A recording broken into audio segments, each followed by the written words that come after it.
Tablet 5.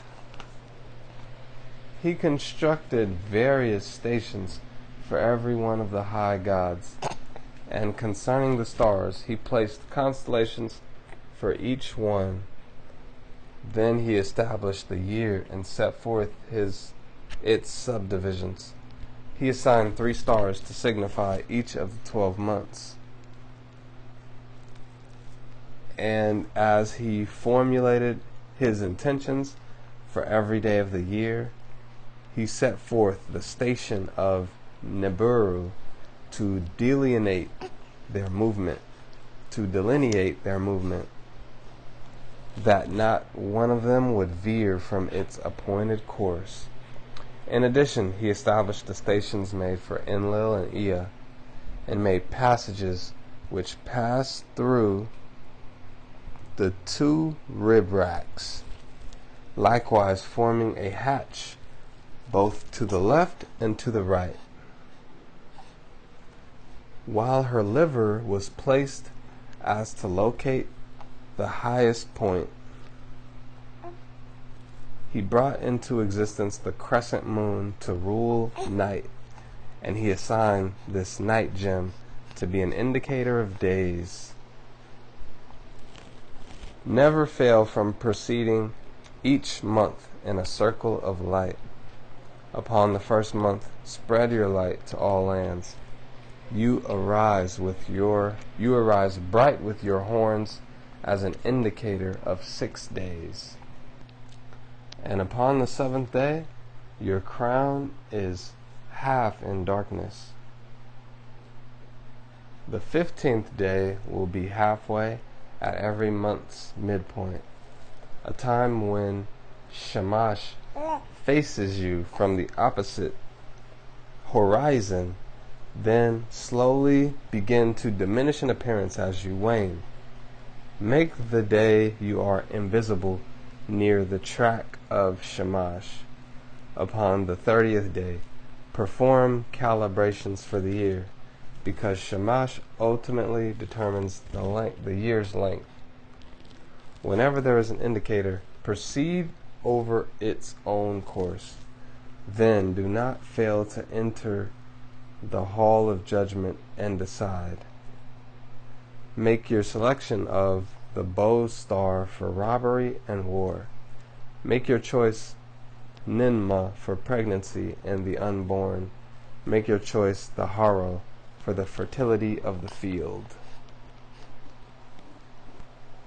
And now most of this tablet is missing, so the words are reconstructed, interpreted. Make your choice the wild boar for growth and productivity. Make your choice the mad dog for cleansing and purification. Make your choice the scorpion for the overthrow of kingdoms. Make your choice Pablisog to bring death and destruction. Make your choice the goatfish for disease, plague, and famine. Let your choice be Gula as a source of wealth and prosperity. Make your choice Lulal and Latarak for defense and security. Make your choice the bull of heaven for ruin and desolation. Make your choice the true shepherd for revolt and occupation. Include likewise the star cluster for conquest and domination. The star cluster will rise at the time of the New Year's festival. Year after year it will be the most festive day among the people. Then may all restrictions be lifted and all ways made clear. The latch of the way out will be loosened to give free ingress, beginning with these days until the coming close of the seasons. Both the watches and day and night will be properly assigned. Now the dribble of Tiamat will be the next thing to be utilized. Marduk collected together all of the dribble that had spilled. He collected it into clusters and made the scurrying clouds, giving rise to the winds and making it a source for the rains. By gathering together her venom, he caused mist to swell. These he managed himself to be controlled by his own hand. He set her head out and heaped up deep mounds of terrain, severing open, bursting springs from which streams poured. He made the Tigris and Euphrates rivers pour from her eyes, sealed up her nostrils so that the baleful river would not flow. He gathered together from her udder the treeless mountains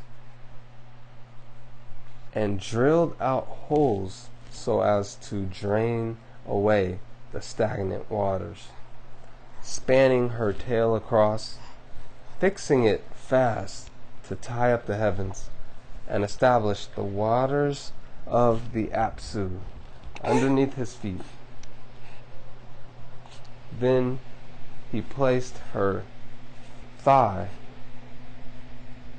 so as to bolster up the sky's vault. Half of her body was used to make the sky, half the earth. He twirled the creation so that the insides of Tiamat spun. He spread out his net so that it spanned the entire world, then fixed its endpoints to places upon heaven and earth, binding them with knots after looping them around pillars. Then after he had set forth religion, designating its rituals, he then tossed down the reins, which were taken up by Ea. He then took up the tablet of fate that King U had taken, and delivered it to Ea to be used at the initial reading. Then the prisoners of war he'd shackled were rank ordered, and he marched them into enslavement before his forebears. As for the 11 demons Tiamat had spawned, he took them, destroyed their arms, and had them bound beneath his feet. Then he had pictures made of them and fixed at Apsu's gate. Let these be an indication that are recalled in future years. The gods all gazed, and their hearts were glad because of him. Then Lamu, Lahamu, and his forebears clasped him fondly, and King Anshar declared they hold a celebration in his name. Then each of the gods, Anu, Enlil, and Ea, gave him many gifts, and his mother, Damkina, likewise spoke joyous words to him, and caused him to become bright within his splendid place. He assigned Usmu, who conveyed his gift as good tidings, to serve as officer of the Apsu and to manage the temples. Then the Ajiji gathered, and each of them bowed before him. Then every single one of the Anunnaki fell to kiss his feet. And thus the entire throng came to pay obeisance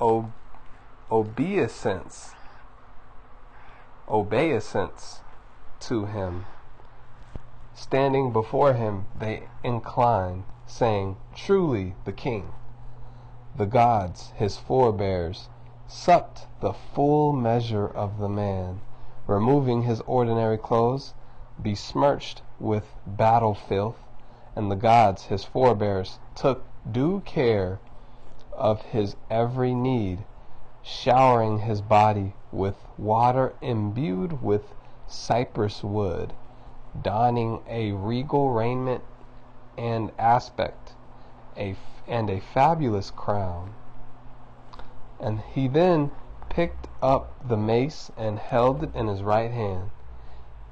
He then picked up the scepter and held it in his left hand, and was led by Enlil to be seated upon the imperial throne, who had a footrest there to accommodate his feet.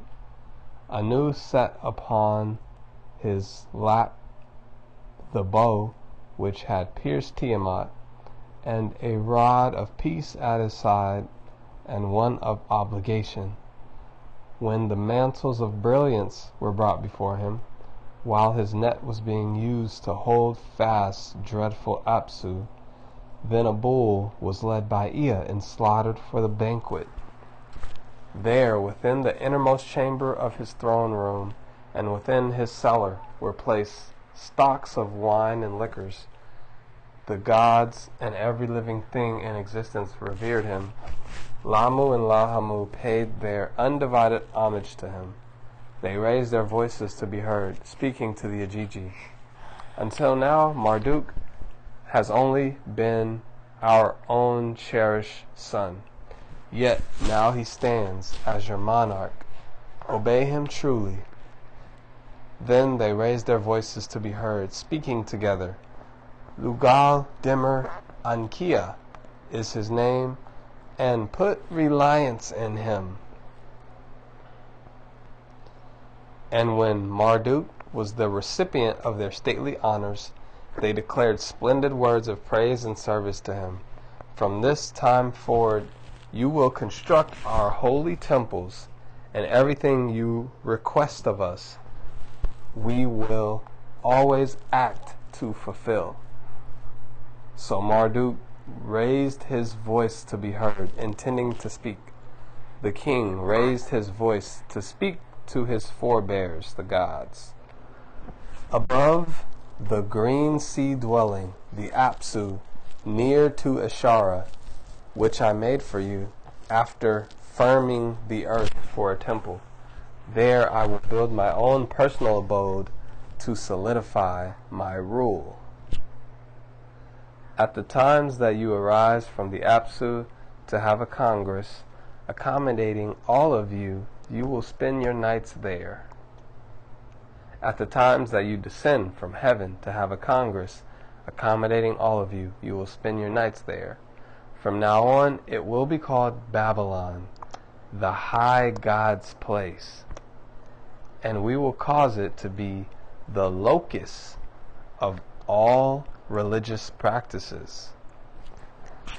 Now his forebears, the gods, heard every word of his decree. None but you, sire, could have devised such a worthy thing. Who could exceed your ability beyond what you have done? Who could exceed your works beyond the lands you made?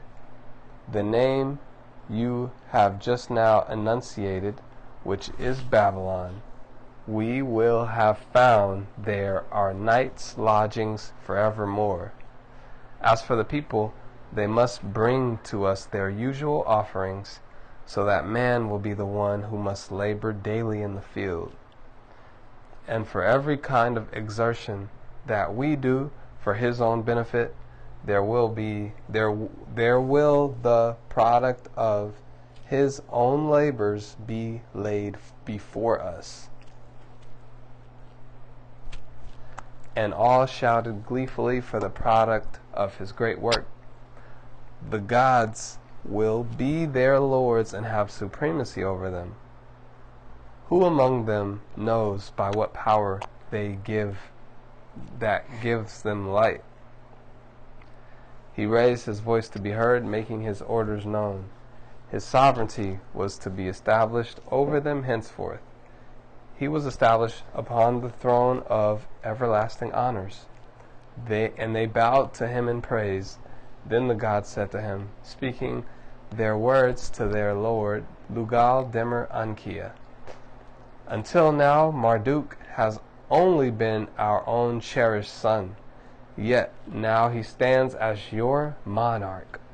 Obey him truly. The god Anu bestowed unto him long life and abundance. The god Enlil gave mantles of brilliance, mace and scepter. The god Ea made known to him all the wisdom of the ages. While we dedicate ourselves to defending his rule forever. Tablet 6. Once Marduk heard the words that the gods had declared, he was then determined to accomplish unparalleled deeds, directing his words to Ea of the plan he was mulling over. My thought is to collect blood and construct bones also. My thought is to create a primitive human to be called man. So thus I am well inclined to give rise to primal humanity. And the work which is now done by the gods he will do, so that the gods will not be required to labor forevermore. Through this I will alter dramatically life among the gods, so that they might be viewed as one, even if in two camps. Ea replied to him and said these words to him, to Marduk, relating to him what he thought would bring the gods rest. Quote, then have one who has been rebellious be brought forward, that he might be slain, so that people might thus be made. And then bring together a council of all of the high gods. Have the offender handed over and convicted of his offense. So thus Marduk brought together a council of the high gods and related to them without trouble the details of the plan, passing on his commands, and the gods listened attentively. They heard everything which he communicated to them. Thus the king directed his words to the Anunnaki, saying, the decision you have made to crown me king shall endure. May it not be superseded. And I will forever speak the law and declare every statute on matters I have dominion over. Who is the one who is responsible for provoking this war and encouraging Tiamat to gather together a battle force? Have this one who gave rise to the war brought before me, so that he might be judged and sentenced for his offense, so that you, the gods, will no longer be troubled by him. Then the Agigi, the high gods, provided their answer to him, to Lord Lugal-Dimmer Ankia, judge of the gods, saying, the one you seek is King U. It is he who provoked this war. It was he who encouraged Tiamat to gather a battle force. And thus they chained him and brought him before Ea. And they judged and sentenced him and spilled his blood. From this Ea made humankind from out of his lost blood. To him they gave the labor of the gods, thus freeing them. Then after the knowledgeable Ea had made humankind, he had him do the labor of the gods, a deed beyond words, for Nudimmud did it with the wondrous power of Marduk. King Marduk then caused the gods to be separated into two. Each of the Anunnaki was to be assigned above or beneath. And he spoke a pronouncement that Anu be the guardian, and he designated 300 gods to guard the heavens. Then did just the same in his declaration concerning earth, so that the entire 600 resided on earth or in heaven. Then after he had finished making all of his declarations, having made the Anunnaki reside in either heaven or earth, the Anunnaki raised their voices to Lord Marduk, saying, since you have now liberated us from work, O Lord, what manner of kindness might you now bestow unto us? For we would like to construct a temple of great distinction, to have our sleeping quarters alongside yours, so as to rest. Thus permit us to build a temple where we might find shelter, so that whenever we gather to you, we might lounge there. Once Marduk heard their words, his face shone like sunlight. Then build Babylon to be the construction project you seek. Have there be mud bricks cast, and construct a lofty temple. Thus the Anunnaki excavated, making bricks for a full year. And when the following year came, they had erected it high, raising aloft the peak of Esagila, which was nearby the Apsu. Thus they had constructed a lofty ziggurat fit for the Apsu. There were also built places of residence for Anu, Enlil, and Ea,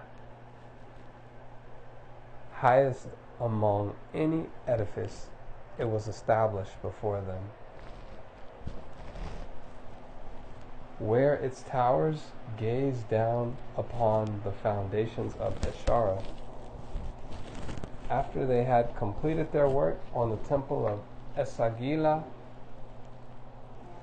and each of the Anunnaki made his own personal temple, then the 300 Igigi gods who inhabited heaven, together with the Anunnaki gods of the Apsu, came together.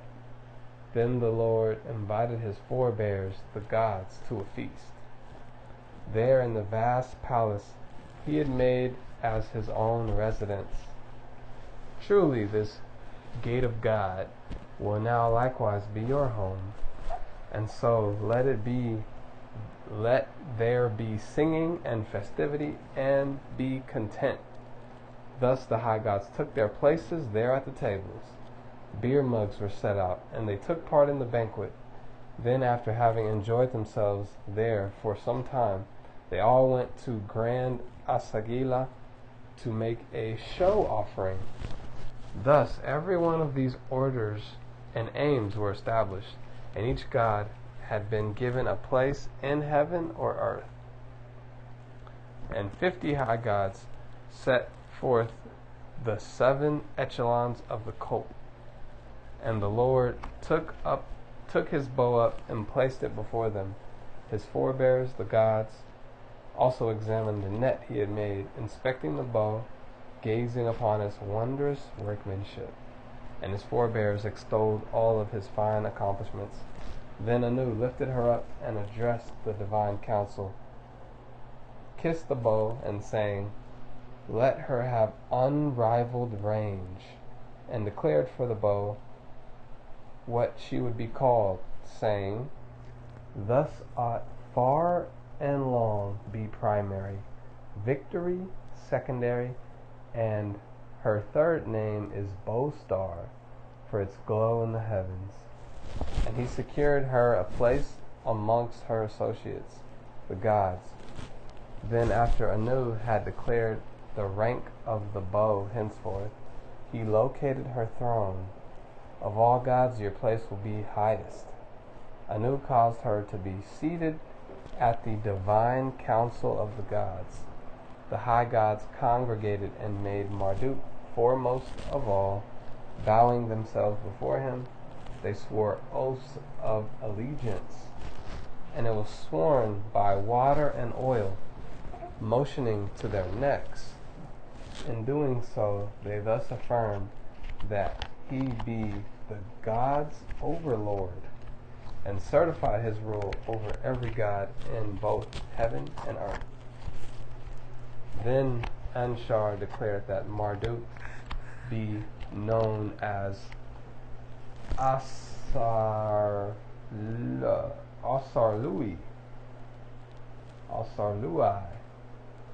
Then, when his name is pronounced, we will all bow ourselves. And the gods are well advised to give due notice to his words. His declaration shall have precedence both above and beneath. There will be none higher than the Son, who is our avenger. With his authority second to none, he shall have no challenger. He will be a shepherd to the entire people of his own making. May all his acts be spoken of in the future, never to be forsaken. He will begin the grand food offering in honor of his forebears. He will be their guardian. He will be protector of their temples. He will cause them to breathe deeply of the smoke offering. As such, he will cause their utterances to be joyous and mirthful. May his breath be as freely taken on earth as it is in heaven. May he cause the entire people of earth to give him reverence, so that humankind will remember him and call him their God. May their mediating goddesses give heed whenever he speaks. May these food offerings be made to both God and goddess, so that they never be forsaken, so that they abide by their God, so their nation is supreme, never ceasing from erecting temples. Even as the entire people each chooses his own among the gods. For us, under whatever name he might be called, he is our God. So gather round, and let us all call him by his 50 names. May all his manners be recalled in the future, all he does also. Marduk, as Anu his father, chose at the time he was born to guard pastures, lakes, and springs, so that herds increase. Who overpowered the rebels with his awesome flood weapon, and released his forebears, the gods, from their anguishes. May his name be declared to be the Son, King of the gods. Might they walk henceforth in the glow of his pervading aura. The humans that he made of mortal life who must breathe, he set them to do God's work, that they might have leisure, both creation and obliteration, both sentence and absolution. These he might always call upon, so they ought to defer to him. Maruka is the name of the God that made humankind. Bring blessings to the Anunnaki, freeing the Ajiji from toil. Marutuku is the benefactor of the land, town, and people. He is the one that humankind will give reverence for all time. Mersha Kushu is severe but kind, forceful but forgiving. He is magnanimous of heart and is not ruled by his emotions. Lugal Demer Ankia is the name we gave him together. His decrees we made superior to those of his forebears, the gods. There is no doubt he is Bel of every god of heaven and earth. A king whose words are revered by the gods above and beneath. Nari Lugal Demeran Kia is his name as leader of gods, who gave us homes in heaven and earth despite the challenges, and who assigned the various duties of the Ajiji and Anunnaki. At the utterance of his names, the gods rightly shudder at home. Asarlui is the name given to him by his grandfather Anu. May he provide guidance to the gods and be the best chief, who, true to his name, is guardian of both divinity and nation, saving our homes from the tides of war, despite the challenges. Also they refer to Asarlui as Namtila, given he is God of life. He healed each of the injured gods as though he made them. He is Bel, who brings the dead gods back with his perfect spell, defeating all his challengers and conquering all his enemies. The third name of Asarlui is Namru, given for this reason. He is the god of purity, who cleanses the pathway before us.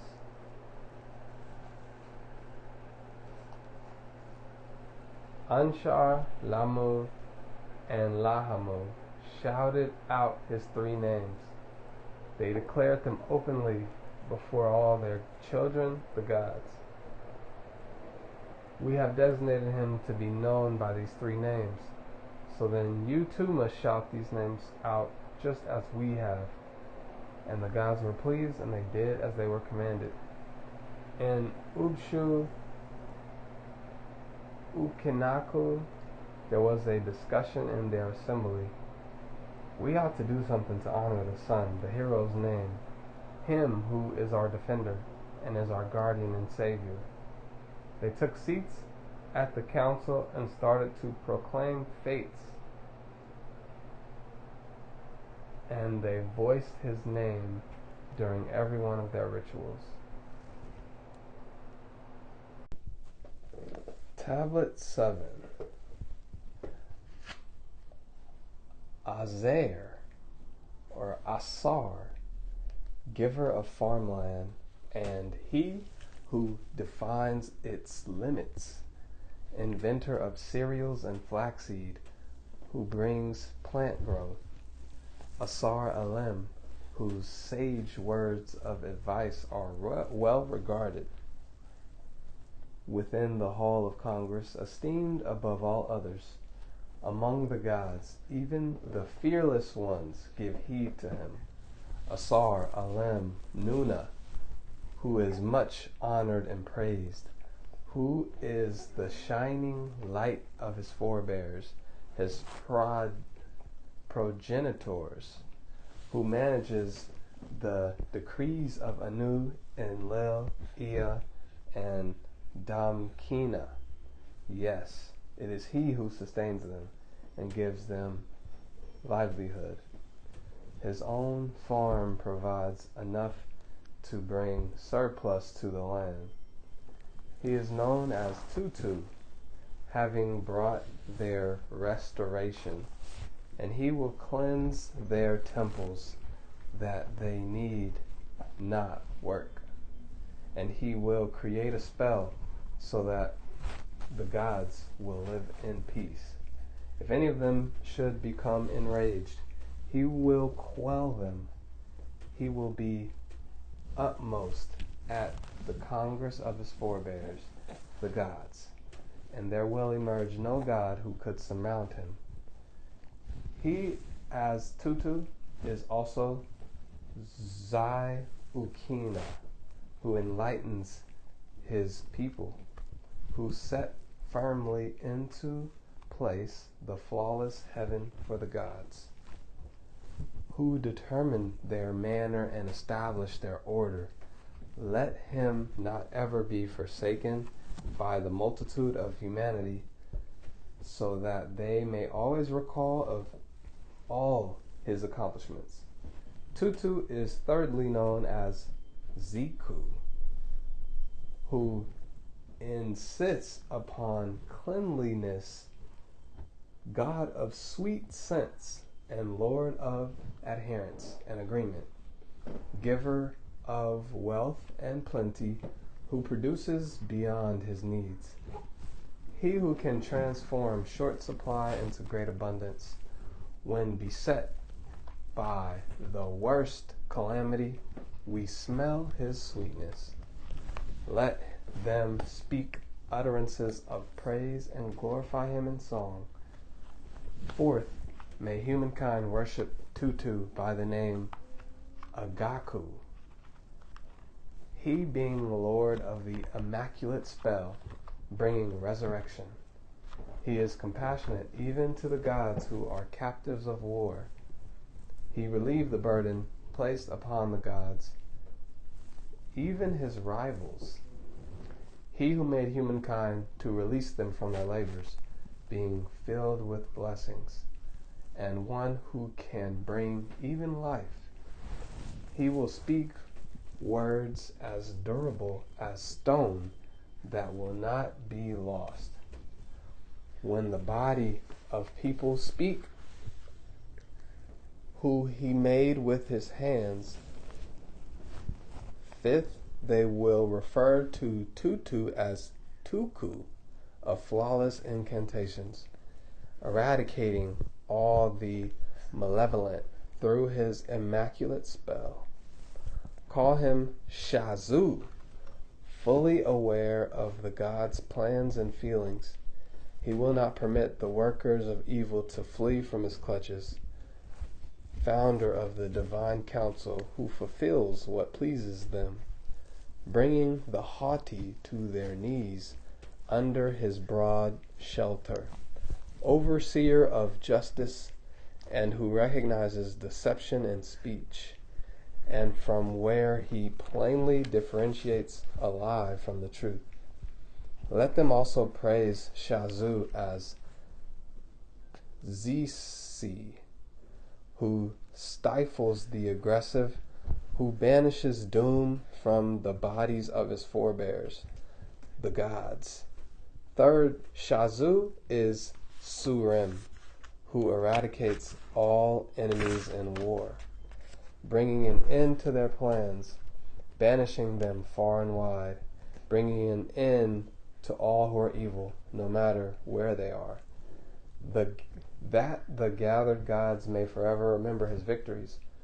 Fourth, he as Shazu should too be known as Sugurim, having charge of the compliance of his forebears, the gods, who eradicated the enemy and obliterated their descendants, who ended their designs so that nothing remained of them. May his name be praised and declared throughout the land. Fifth, let the descendants of man know Shazu as Za'irim, who brings every enemy given to haughtiness to an end, and all the gods who had been driven out to their temples. So may it be instituted that he might be known by this name. 6.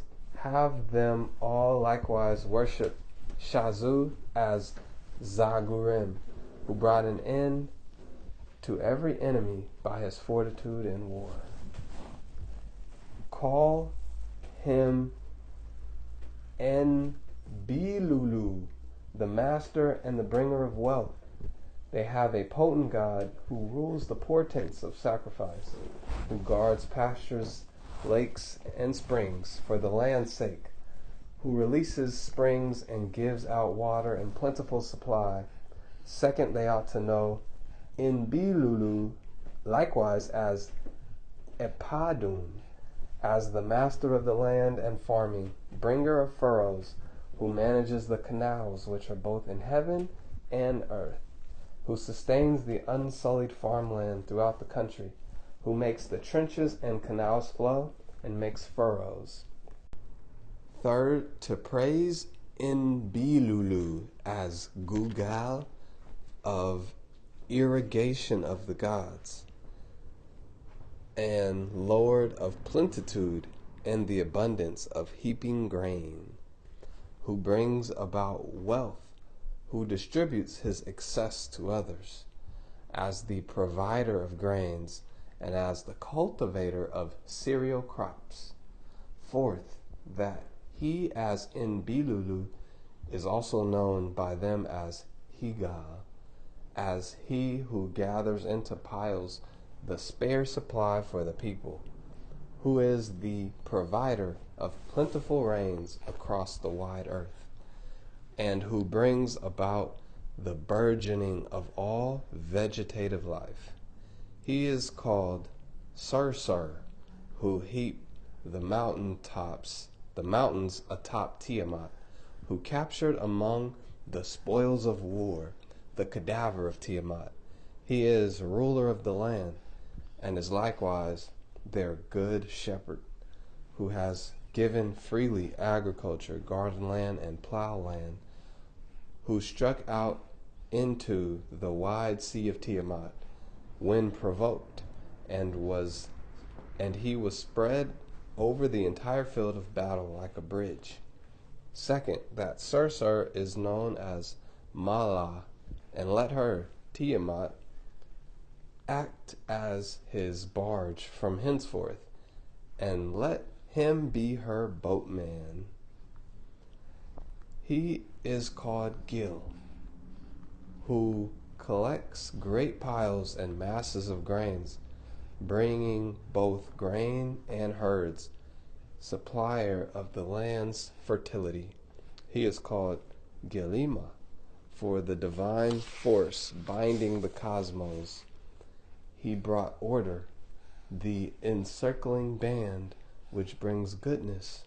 He is called High Aglima, who banished the flood and frost, made the land sit upon the waters, and formed soaring peaks. He is called Zalum, who assigned plots of land for the gods, who divvied up what he had made and bestowed temples, acting both as the giver of livelihood and the supplier of food. He is called Mumu, the maker of both heaven and earth, serving as controller of their forces, instiller of their energies, and Zulum Umu, as God who purges heaven and earth. There are none among the divinities who equal him in might. He is called Gish Namun Ab, the one who made humanity, and who likewise established the 4 divisions of the earth, who ended Tiamat's divine force and made man exclusively. He is likewise known as the monarch, Lugal Abdabur, who dispersed the offspring of Tiamat and took her weapon. He put fortitude into both the rear guard and the vanguard. He is Pagal Gwena, chief of lords, of unsurpassed power, being matchless among his kinsmen, the gods, their prince. He is Lugal Derma, the sovereign and the divine force, and is likewise the lord of the binding force of the cosmos, being second to none in the palace, undisputably supreme. He is Aranina.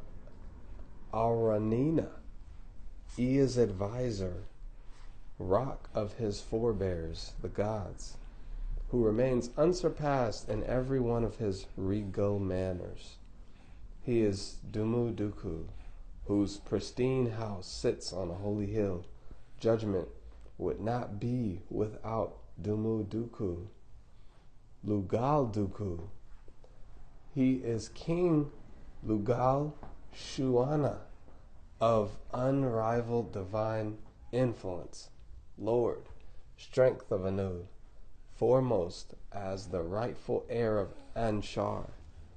He is Iruga, who set forth to draw them from Tiamat's sway, who unifies all wisdom and holds a comprehensive insight. Call him Kingu, since he made Kingu a prisoner of war. He pronounces rulings for all and proclaims imperatives. Call him Kinma, as ruler of all gods and source of wisdom. His uttered name makes gods shudder like an earthquake. Named Sizker, he has the foremost place at the temple. The gods will arrive bringing gifts to place before his feet. For as long as he accepts the dedications they give to him, there are none who could do sorcery without his backing. No other god will determine what is due the entire people, apart from his aid, nor the designation of their lifespans.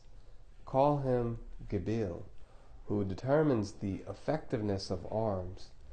He who worked wonders in his confrontation with Tiamat, of deepest wisdom, and supreme in his comprehensions. So deep it is beyond the grasp of other gods to understand. His name will be Adu. May he forever span the heavens. Let his tremendous voice be heard booming above the earth. Let him discharge the rains which fall freely from the clouds, which are the source of nourishment for humanity beneath. He is Asharu, who, true to his name, rules the gods of fate. Truly he watches over every living person who lives on earth. Call him Nibiru, who secures the way of heaven and earth. And neither up nor down will they pass, but only with his consent. His star is Nibiru, which is a dazzling light in the firmament. He secures the passages, thus they must seek his permission, saying, he who incessantly passed within Tiamat without stop will carry the name of Nibiru for holding fast at her center. Let him be the one who sets the stars of heaven on their way. Let him be the shepherd of the gods, who will be his sheep. May he bring down Tiamat, strangle her, and end her days, so until the end of time she remains far from our children. Since he was the one who both made the heavens and earth, call him Enkurkur, which his forebears Enlil called him. Ea heard this name, and he was so known among the Ajiji. And Ea was overcome with happiness and spoke, saying, he who has been such a fine name by his forebears deserves to be known by the name Ea, being my own name. He will rule over the particulars of every one of my rituals, and will administer any matter which I have proclaimed. Thus, with these 50 did the high gods give his 50 names, granting him preeminence. May they always be honored. And might the elder enlighten the younger concerning them. May men of wisdom and instruction talk amongst themselves, so the father might recall them and pass them on to his son. May both the shepherd and the herdsman be amenable, that he not forget the wise counselor of the gods, Marduk, so that his lands will remain productive and secure, and himself secure. He speaks words of stone and commands beyond reproach. There are none among the gods who should alter his words. Even when overcome with anger, he does not avert his gaze, but in his greatest ferocity and annoyance, the gods back off. His thinking is profound, his feelings highly developed. Both criminals and offenders are made to stand before him. And he had transcribed the unwritten commandments that had been repeated to him by the elderly amongst them, having this set forth in writing for men to read into the future. Might mankind, the people of Marduk, made by the Ajiji gods, invoke the story, utter his name, recalling the song of Marduk, of him who struck down mighty Tiamat and was made king.